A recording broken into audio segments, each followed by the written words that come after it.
As farmers and land managers, we all have an impact on water quality, no matter what system we're running or what we're doing, whether we're a beef and sheep farmer, a dairy farmer, an arable farmer, potato grower, we all have an impact on the water environment. That's always going to be the case.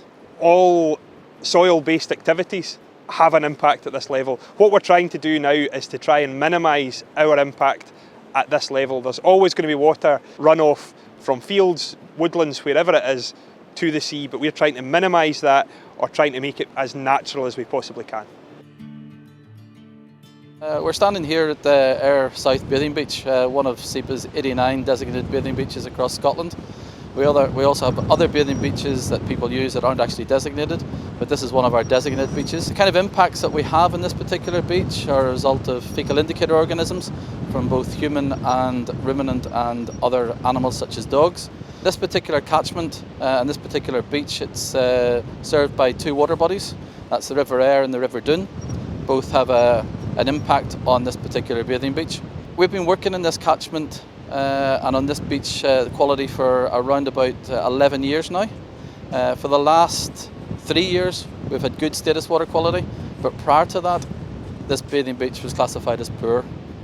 And it was because of that poor designation that we decided to engage both with Scottish Water and also with farmers in the catchment. I solely worked with the farming community, and what we were wanting to try and do was to give them some advice on the rules and regulations around their activities on the ground, and that related to livestock access in and around watercourses, and also with regards to compliance with slurry storage requirements. We've been working with farmers, as I say, since about 2011. We're seeing a vast improvement in what's actually happening on the ground. Farmers are working with us to enable for them to become compliant with the rules and regulations with regards to watering points, livestock access to the water environment, and provision of additional slurry storage requirement on farms. These mitigation measures that we're seeing on the ground are having a significant impact on the water quality. We're seeing an improvement in water quality with regards to fecal indicator organisms coming down from the riverine input and affecting the bathing beach. So the work that the farmers have done together with the work with Scottish Water have just completed this bathing beach. We're hoping will remain good, probably moving towards excellent status. But to be perfectly honest, we need to continue the work that we're continually doing with farmers, need to engage with them, need them to work with us, and to educate a wee bit more in terms of how they apply the slurry, when they apply the slurry, and also with the grazing of livestock. To give you an example, how we monitor this particular bathing beach and all our designated bathing beaches, we look at the fecal indicator organisms, the bacteria within that particular water column. So we're looking at the E. coli and intestinal enterococci, and we've got specific coliform levels that we have. So we monitor against that.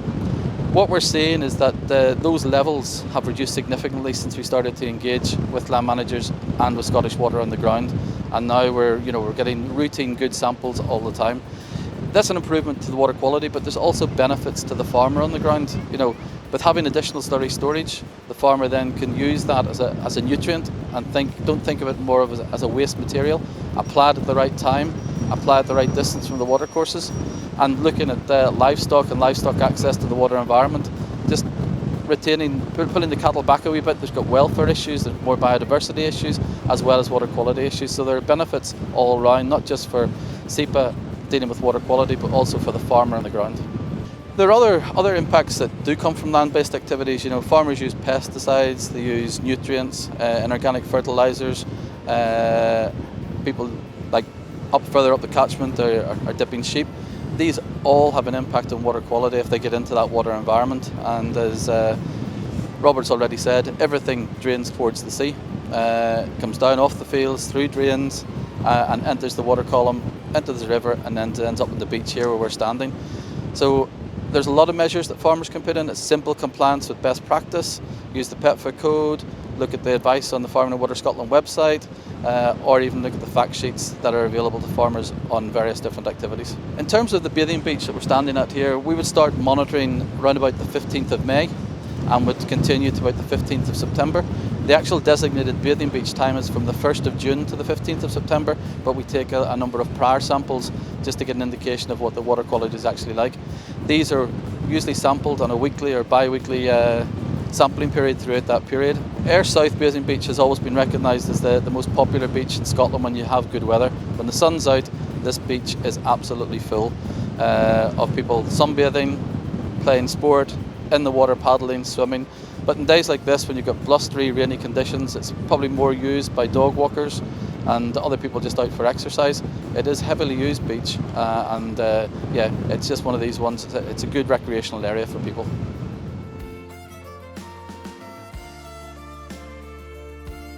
When we are fencing off water margins, when we are incorporating alternative watering, when we're looking at bank stabilisation and mitigation of erosion and pollution, the key here is to create an environment that is hospitable to biodiversity and to the range of species that we have in Scotland, while also retaining as much as possible that element of active farming and active management.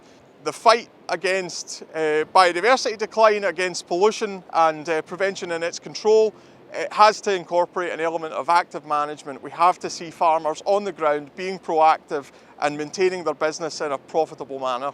For those farmers and crofters looking for additional advice on how to enhance the water environment on your farm, I would highly encourage you to get in touch with the FAS team at fas.scot, or alternatively you can get additional advice at Farming and Water Scotland, or you can contact your local SEPA office.